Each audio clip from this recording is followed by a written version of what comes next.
बिस्मिल्लाहिर्रहमानिर्रहीम अस्सलाम वालेकुम बच्चों, आप सब कैसे हैं? आज हम चैप्टर नंबर 1 में द साइंस ऑफ बायोलॉजी के लेक्चर नंबर 9 में साइंटिफिक मेथड के रिमेनिंग स्टेप्स को बारी-बारी डिस्कस करेंगे। तो सबसे पहले है हाइपोथेसिस। हाइपोथेसिस बच्चों एक ऐसा टेंटेटिव आइडिया है जो किसी भी साइंटिफिक प्रॉब्लम या साइंटिफिक जो मसला आ गया है उसका आंसर है। ये जवाब दिया जाता है जो किसी भी प्रॉब्लम का फ़ौरन हल दिया देने की कोशिश में बनाया जाता है। ये असल में एक मफ़रूज़ा है, हाइपोथेसिस एक मफ़रूज़ा है, यानी एक आइडिया है जो दिमाग में आता है। इसको बयान करने के लिए जो है वो साइंसदान एक स्टेटमेंट की हेल्प लेते हैं और उस स्टेटमेंट में इस वाले प्रॉब्लम को किसी भी प्रॉब्लम का सल्यूशन देने की कोशिश करते हैं। साइंसदान जो हैं वो हाइपोथेसिस एक से ज़्यादा भी देते हैं किसी भी प्रॉब्लम का, एक से ज़्यादा मसले का जो डिफरेंट एक्सप्लेनेशन हो सकती हैं किसी भी प्रॉब्लम को सॉल्व करने के लिए। तो ये जो हाइपोथेसिस है वो एक से ज़्यादा भी हो सकते हैं। जैसे कुछ पौधों के में जो पत्ते हैं वो पीलापन शो करते हैं, तो उन उसमें पॉसिबल उसका आंसर यही हो सकता है। ये एक मसला है कि पौधे जो हैं उनके पत्ते पीले हो रहे हैं, तो मसला ये हो सकता है कि उसके उसमें न्यूट्रिएंट्स की कमी हो सकती है उस मिट्टी के अंदर जहाँ वो उग रहे हैं, या फिर उस वाली जो जगह है जहाँ पर वो पौधा ग्रो कर रहा है वहाँ पानी की कमी हो रही है, या सूरज की शुआएँ वहाँ तक नहीं पहुँच पा रही हैं। तो ये इस वाले मसले के डिफरेंट सारे हाइपोथेसिस हो सकते हैं। तो अगर हम इस हाइपोथेसिस को डिफ़ाइन करना चाहें तो ये एक टेंटेटिव आइडिया है बच्चों। टेंटेटिव का मतलब होता है आर्ज़ी तौर पर, और टेंटेटिव आइडिया है और इसको मुस्तकिल कैसे बनाया जा सकता है इसके ऊपर एक्सपेरिमेंट्स करके। ऐसा आइडिया जिसको हम लॉजिक्स की बेस पर उस मसले का आंसर बता सकते हैं, तो उसके ऊपर हम एक्सपेरिमेंट करेंगे, तब जाकर ये टेंटेटिव आइडिया एक परमानेंट रिज़ल्ट बनेगा कि हमें पता चल जाएगा कि हाँ जी भई इसी वजह से ये मसला जो है वो पेश आ रहा था। अब इस हाइपोथेसिस की बच्चों डिफरेंट सारी 4-5 कुछ ख़ुसूसियात हैं जो आपकी बुक में लिखी हुई हैं। एक तो ये कि ये हाइपोथेसिस जो है वो उस मसले का, उस प्रॉब्लम का आंसर है। Answer to a scientific problem. अब आंसर टू साइंटिफिक प्रॉब्लम क्या है? It is a proposed statement that is a answer to a scientific problem. Scientific problem. तो इसका क्या मतलब हुआ? इसका मतलब ये हुआ कि अगर कोई साइंटिफिक मसला आ चुका है, उसमें उसका आंसर होगा ये। ऐसा नहीं है कि हमने आएँ-बाएँ नहीं मारनी, यानी जो अ, सही आंसर बनता है वही बताना है। जैसे मिसाल है कि कुछ भई एक स्टूडेंट है वो एग्ज़ाम में फ़ेल हो गया है, तो उसका पॉसिबल हाइपोथेसिस क्या हो सकता है? उसका पॉसिबल हाइपोथेसिस यही हो सकता है भई स्टूडेंट ने मेहनत नहीं की होगी इस वजह से फ़ेल हो गया, या हो सकता है स्टूडेंट की एग्ज़ाम में तबीयत नहीं ठीक होगी, इसकी वजह से सही परफ़ॉर्म नहीं कर पाया होगा, या हो सकता है कि जो स्टूडेंट है वो जो सही से मतलब उसने प्रिपरेशन नहीं की होगी सही, या उसके पास गैजेट्स नहीं होंगे जिसकी वजह से उसने सही से लिखना था, या उसके पास पेंसिल वगैरह या कुछ इस तरह की चीज़ें नहीं होंगी। तो ये उस मसले का एक आंसर है जो बाद में बात समझ में भी आती है कि हाँ जी, ये लॉजिक की यही हो सकता है। इसकी बेस पर यही 3-4 वजह हो सकती हैं जिसकी वजह से ये हुआ होगा। अब अगर हम ये कहते हैं जी एग्ज़ाम मार्च में हुआ था, तो ये कोई आंसर ना हुआ उस मसले का। तो इसी तरह से एक इसकी दूसरी कैरेक्टरिस्टिक ये है कि इसको ये मैच करना चाहिए। It matches with the available observation. It matches with available observation, यानी आपको जो नज़र आ रहा है उसके मुताबिक ही होना चाहिए आंसर। ये नहीं है कि आप उसका वो प्रॉब्लम कुछ और है, आप उसका आंसर कुछ और बताई जा रहे हैं। जैसे मैंने आपको एग्जांपल दिया है कि स्टूडेंट जो है वो फेल हुआ है एग्ज़ाम में, तो उसकी पॉसिबल हाइपोथेसिस मैंने आपको बताए हैं। लेकिन अगर हम ये कहना शुरू कर दें जी वो स्टूडेंट जो है वो अनलकी था, बदकिस्मत था, जिसकी वजह से वो फेल हो गया, या हो सकता है जी वो स्टूडेंट के साथ कुछ ऐसा अजीब सा वियर्डनेस हुई हो, या उसका पेपर ही जो है उसके सामने रखा और वो गायब हो गया। तो ये कोई बात नहीं है, ये उस मसले का हल नहीं है। जो आपको सामने उसकी ऑब्ज़र्वेशन मुशाहिदा नज़र आ रहा है, उसके मुताबिक ही आपने उसका आंसर दिया है, उसके मुताबिक उसको अवेलेबल ऑब्ज़र्वेशन के साथ मैच किया है, तो तब ही वो करेक्ट माना जाएगा, अदरवाइज़ वो हाइपोथेसिस दुरुस्त नहीं होगा।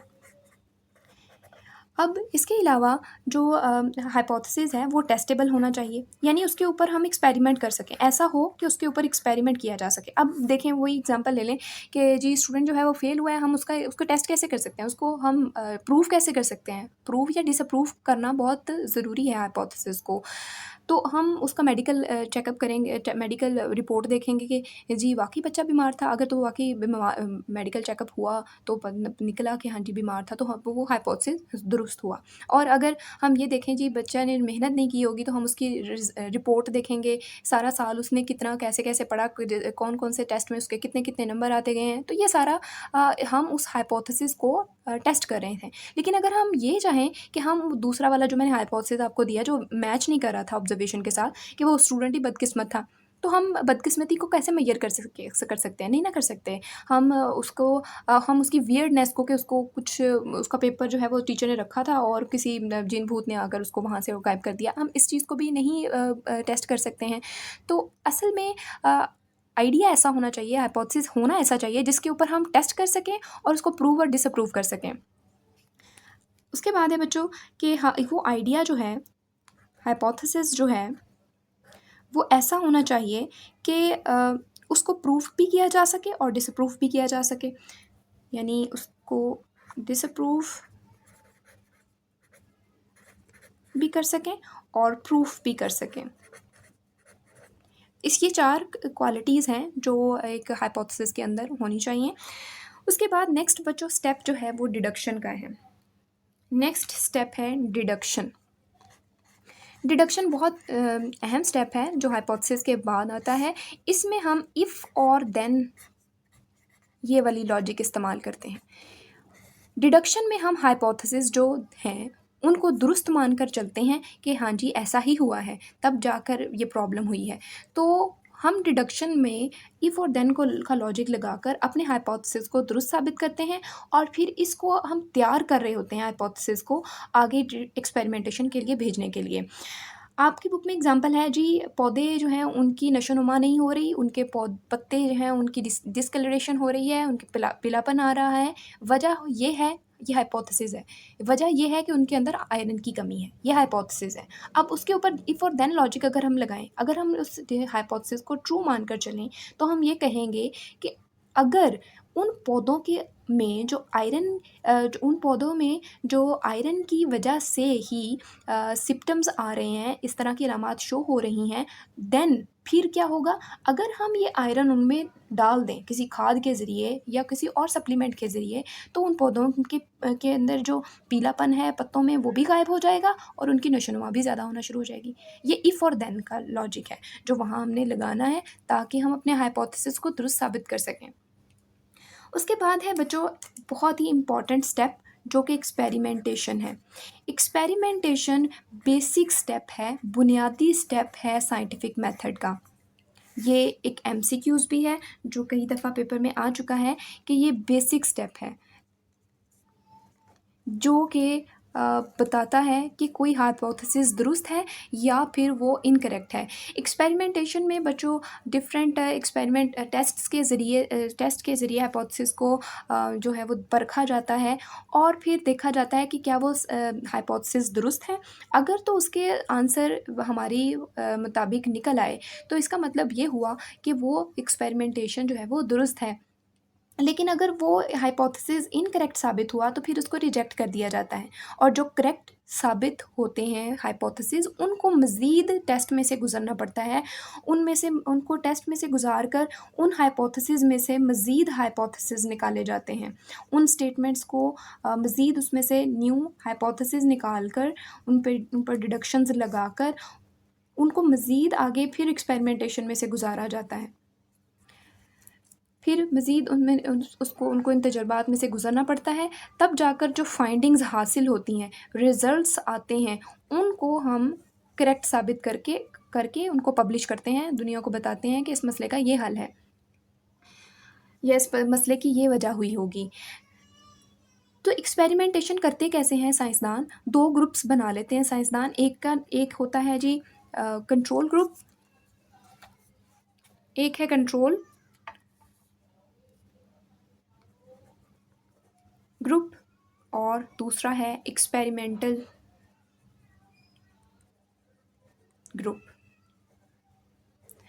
अब जो साइंसदान है वो क्या करते हैं, वो इन दोनों में जो है वो सेम सेम जो है वो थीम रखते हैं और एक की कमी कर देते हैं, एक में की ज़्यादती किसी चीज़ में कर देते हैं जिस चीज़ को हमने परखना होता है। मिसाल के तौर पर आपकी बुक में एग्जांपल है कि हाइपोथेसिस में सॉरी फोटोसिंथेसिस में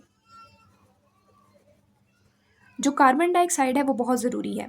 अब कार्बन डाइऑक्साइड की नेसेसिटी फोटोसिंथेसिस में जानने के लिए साइंसदान क्या करते हैं, सेम तरह के प्लांट्स लेते हैं दोनों ग्रुप्स में, और जो कंट्रोल ग्रुप है उसमें सारा कुछ देते हैं, कार्बन डाइऑक्साइड भी देते हैं, वाटर भी देते हैं, सनलाइट भी रखते हैं, और उस पौधे को जो है वो हर चीज़ देते हैं।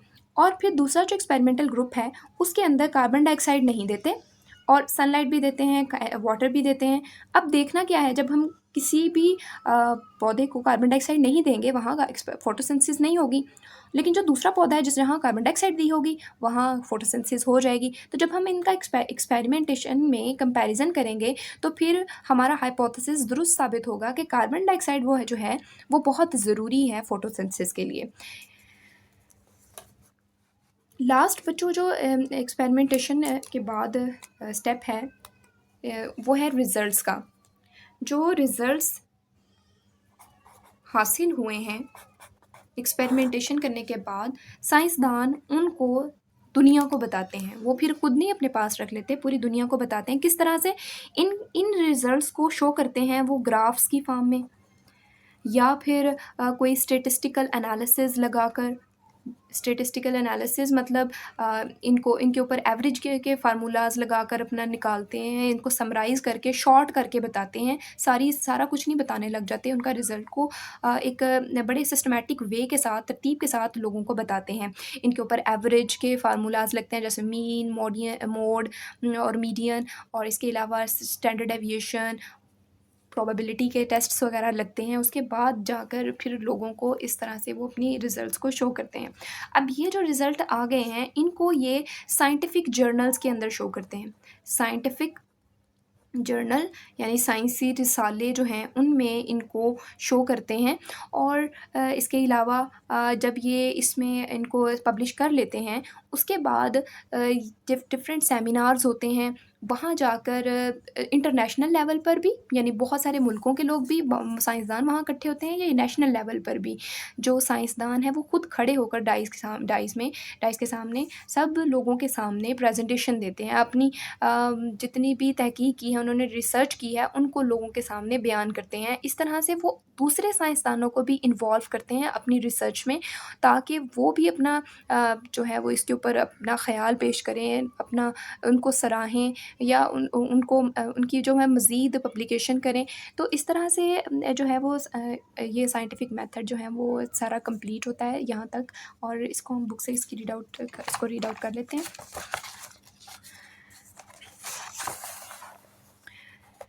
On the basis of observation, मुशाहिदात की बेस पर scientists develop a statement that may prove the answer of scientific problem under study। जिस मसले को हम पढ़ रहे हैं उसका पॉसिबल आंसर देने के लिए साइंसदान एक जुमला बनाते हैं।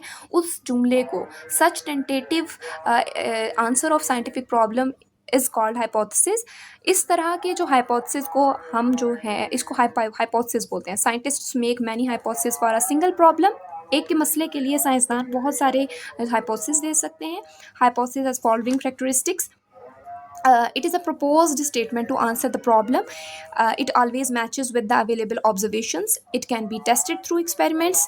There is always a way to disapprove the hypothesis। यहाँ ये एक ऐसा जुमला होना चाहिए जो किसी भी साइंटिफिक मसले का आंसर हो। ये नहीं हो कि आए बाय शाइनी मारनी, सेम टू सेम उसका लॉजिकल बेस पर आंसर देना है। ये जो हम देख रहे हैं, ऑब्ज़र्व कर रहे हैं, उसके मुताबिक होना चाहिए आंसर।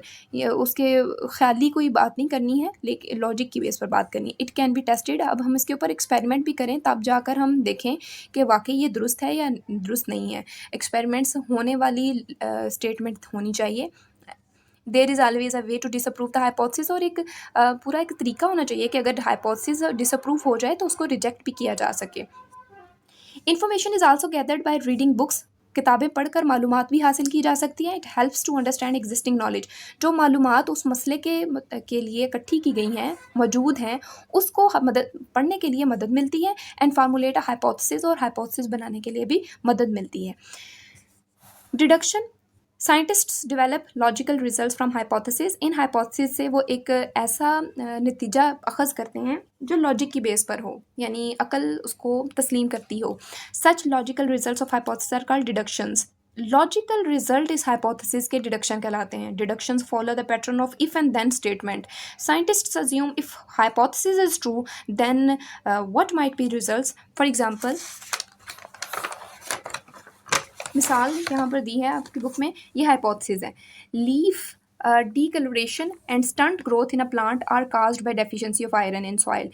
ज़मीन में अगर आयरन की कमी है, उसकी वजह से ग्रोथ नहीं हो रही है, रुक गई है, और लीफ में डिसकलरेशन हो रही है, यानी पीलापन आ रहा है। तो डिडक्शन इस पर कैसे लगेगी? If iron deficiency is causing this symptoms, कहते हैं अगर आयरन ही की कमी ही वो वजह है जिसकी वजह से ये इलामात ज़ाहिर हो रही हैं, then adding iron to the soil will improve the colours. तो ज़मीन में अगर हम आयरन को ऐड करें, उसको ज़मीन में डालें, तो फिर इसकी वजह से इम्प्रूव होगा, बेहतरी आएगी किस चीज़ में? द कलर्स ऑफ लीव्स, पत्तों के कलर में, और प्रमोट द प्लांट ग्रोथ, और पौधों की नशोनुमा में भी इजाफा होगा। अब है experiment. It is the most basic step of scientific method. इसको आप अंडरलाइन कर लें, इसको याद रखिएगा एमसीक्यूज़ के लिए। The scientist perform experiments to test all the hypothesis. साइंसदान तमाम तजर्बों के ऊपर अपना तमाम हाइपोथेसिस के ऊपर अपना तजर्बात करते हैं। In a successful experiment one hypothesis is proved correct. जो कामयाब तजर्बा है उसमें एक हाइपोथेसिस को है वो करेक्ट होता है, जबकि जो दूसरे हैं हाइपोथेसिस वो इनकरेक्ट हो जाते हैं। The incorrect hypothesis are rejected. जो ख़राब हुआ है उसको रद्द कर दिया जाता है। एंड जो अच्छा साबित हुआ है, जो जिसने अपने आप को साबित किया है, उसको एक्सेप्ट कर दिया जाता है। Scientists make new deductions from the accepted hypothesis. जो एक्सेप्ट किए गए हाइपोथेसिस उनमें से मज़ीद डिडक्शंस बनती हैं ताकि फिर उनके ऊपर एक्सपेरिमेंट्स हो सकें। Then they perform further experiments and confirm the correctness of hypothesis, ताकि यकीनी बनाया जा सके उनकी दुरुस्तगी को। वो हाइपोथेसिस उसके ऊपर बार बार एक्सपेरिमेंट करके उसका बार बार उसकी दुरुस्तगी को यकीनी बनाया जा सके। Experimental group and control group क्या है? When scientists do experiments they arrange two settings. कहते हैं दो तरह की वो सेटिंग्स बनाते हैं, दो तरह की थीम बनाते हैं साइंसदान अपने एक्सपेरिमेंट्स करने के लिए। एक को कहते हैं एक्सपेरिमेंटल ग्रुप और दूसरे को कहते हैं control group. You want to do experiment to test the necessity of carbon dioxide for photosynthesis। अगर आप देखना चाहते हैं कि कार्बन डाइऑक्साइड की नेसेसिटी, ज़रूरत क्या है फोटोसिंथेसिस को, you will arrange two similar plants. आप दो तरह के पौधे लेंगे, एक सिमिलर होंगे, वो एक जैसे होंगे। You will not provide carbon dioxide to one, तो हम एक को कार्बन डाइऑक्साइड नहीं देंगे, उस वाले को एक्सपेरिमेंटल ग्रुप कहेंगे। वाइल जबकि you will provide carbon dioxide to other plant group, तो अगर दूसरे प्लांट ग्रुप को आप कार्बन डाइऑक्साइड दे देंगे तो वो कंट्रोल ग्रुप हो जाएगा। The necessity of carbon dioxide will be proved when जो फोटोसिंथेसिस है does not occur in the experimental group but occurs in control group. तो जो कंट्रोल ग्रुप है उसमें फोटोसिंथेसिस हो जाएगी, एक्सपेरिमेंटल ग्रुप में नहीं होगी। ये हम जाहिर करता है कि जो एक्सपेरिमेंटल ग्रुप है उसमें हमने कार्बन डाइऑक्साइड नहीं दी है, तो वहाँ फोटोसिंथेसिस नहीं हुई है। तो फोटोसिंथेसिस के लिए कार्बन डाइऑक्साइड बहुत ज़रूरी है। रिजल्ट्स देखें, scientists gather data from their experiments. तजर्बात से साइंसदान अपना जो डाटा है वो इकट्ठा करते हैं। दे यूज़ स्टेटिस्टिकल एनालिसिस, यानी एवरेज के फार्मूले लगते हैं, मीन, मोड, मीडियन के फार्मूलाज लगते हैं इसके ऊपर, एंड ग्राफ्स की शो फॉर्म में शो किया जाता है टू समराइज़ द रिजल्ट्स। जो इतने नतीजे आए हैं उनको छोटा करके समरी पेश की जाती है। साइंसदान also include a list of all the references. तमाम हवाला जात को साइंसदान उसमें ऐड करते हैं in the summary to acknowledge, तस्लीम करने के लिए, the source of knowledge information, कि उनको ये जो मालूमात मिली है जो अपनी तजर्बात को बयान करने के लिए, तो वो अपनी जो रिसर्च है उसके एंड पर हवाला जात देते हैं कि उन्होंने इस बुक से ये वाली इन्फॉर्मेशन हासिल की थी जो उनकी इस रिसर्च में हेल्पफुल थी। Scientists publish their findings in a scientific journals and books. साइंटिफिक रिसाले और किताबों में साइंसदान अपनी फाइंडिंग्स नताइज को शाया करते हैं। They also share the findings with other scientists, दूसरे साइंसदानों के साथ वो शेयर करते हैं। फॉर दिस पर्पज़, इस मकसद के लिए they create a scientific report, वो एक रिपोर्ट बनाते हैं, एक रिटन स्टेटमेंट बनाते हैं जिसको पढ़कर सुनाया जा सके, एंड गिव प्रेजेंटेशन, और बल्कि सबके सामने खड़े होकर बोलकर एक्सप्रेस करते हैं इन नेशनल एंड इंटरनेशनल मीटिंग्स, कौमी सतह पर और बैन अवी सतह पर मीटिंग्स एंड सेमिनार्स, जहाँ बहुत सारे साइंसदान इकट्ठे हुए होते हैं उनको और वो दूसरे साइंसदानों को सुनते हैं और अपना जो है वो इसमें हिस्सा डालते हैं। तो इस तरह से वो साइंसदान अपना साइंटिफिक मेथड के ज़रिए अपनी किसी भी प्रॉब्लम का हल ढूंढते हैं। तो नेक्स्ट थ्योरी एंड लॉ हम अगले लेक्चर में कवर करेंगे। आज के लिए अल्लाह हाफ़िज़।